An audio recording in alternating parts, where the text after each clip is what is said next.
இவங்க சொல்றாங்க பேய் பிசாசு இந்த பகுத்தறிவு தான் பகுத்தறிவு. பகுத்தறிவு என்பது கடவுள் மறுப்பு அல்ல, முதல்ல விளங்கிக்கணும். அது இறை மறுப்பு தான், கடவுள் மறுப்பு தான் அதுக்கு பேர்.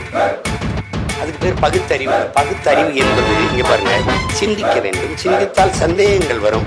சந்தேகங்கள் வந்தால் ஏன், எதற்கு, எப்படி என்ற கேள்விகள் வரும். அந்த கேள்விதான் அறிவின் பிறப்பிடம். அதுதான் கற்றலில் கேற்றல் நண்டுங்கிற அந்த கேள்விதான் பகுத்தறிவு. இன்னது இன்னது என்று ஆராய்ந்து தெளிந்து முடிவெடுக்கக்கூடிய ஆற்றல் பகுத்தறிவு. ஆடிப்பட்டம் தேடி விதை நம்ம முன்னோர் சொன்னான்னா பகுத்து அறிஞ்சிருக்காங்க. அதுதான் அது பகுத்தறிவு.